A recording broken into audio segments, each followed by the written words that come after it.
Thought about the possibility of running this conference. We were considering how to present the idea of life in the biblical period under Assyrian and Babylonian domination. Thought it would be valuable to connect this to the concept of indigeneity, or indigenous peoples, which is very much in part of the academic speak today, and very much part of the lived experience of so many people around the world. We're privileged that in the last 24 hours, we've been the guests, some of us have been the guests at the Bible Lands Museum in Jerusalem of the Indigenous Embassy in Jerusalem, coordinated by Dr. Trotter, which is a group of indigenous peoples from around the world who come to support Israel. There's a little bit of information on the table about the Indigenous Embassy, and you're all welcome to find out more.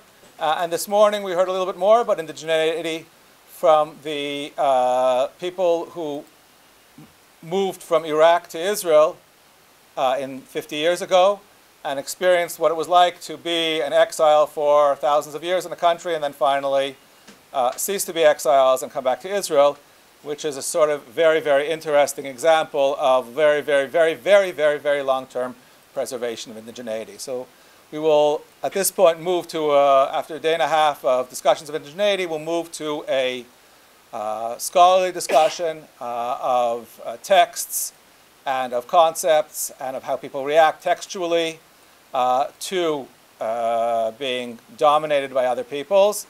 We'll look at the Judahites under Babylonia and under Assyria. Today, Babylonia, tomorrow, Assyria.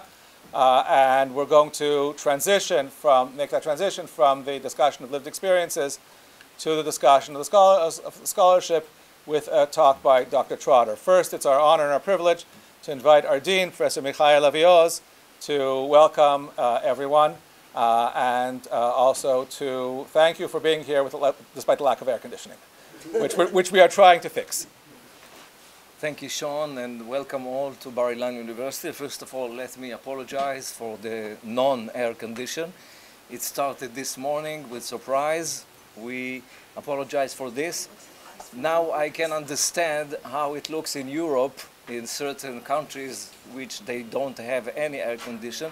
Now we can understand how do they feel. Even though we are in November and it is still hot, but this is what happens with the air condition today, so I'm sorry. I would like to welcome you for this conference. It is great pleasure to welcome you in this international workshop on indigeneity and identity preservation in the ancient Near East and beyond.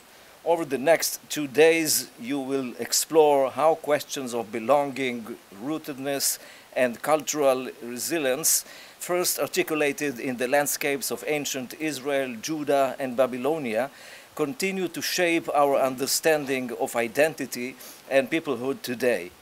This program brings together an exceptional gathering of scholars from across the world, historians, biblical scholars, theologians, and linguists, each contributing new insights into how the Israelites and Judahites negotiated exile, sovereignty, and continuity. The sessions you will hear today and tomorrow, ranging from the theology of Ezekiel and the voices of Psalm 137 to the intricate record of the Al-Yahudu tablets, remind us that the questions of indigeneity are both ancient and enduring. We are especially honored to host Dr. Sherry Trotter, whose opening presentation links the modern discourse on indigenous identity to the deep biblical and historical foundations. Her presence and the participation of our distinguished speakers from Israel, Canada, Uganda, and beyond. All this participation testify to the global resonance of this conversation. This workshop is the fruit of a remarkable collaboration between Bar-Ilan University and a network of leading research centers, the Renard Center for Jerusalem Studies, the Minerva Center for the Relations between Israel and Aram in Biblical Times, the Kramer Institute of Assyriology and Ancient Near Eastern Studies, and others, with the generous support of the Office of the Vice President for International Affairs. Together, they embody Bar-Ilan's commitment to advancing international scholarship while engaging timeless questions of faith, peoplehood, and heritage. May these days of learning deepen our understanding of how identity can be preserved not through isolation, but through dialogue, creativity, and shared memory. On behalf of the Faculty of Jewish Studies in Bar-Ilan University, I wish all of you a most fruitful, inspiring, and collegial conference. Thank you very much.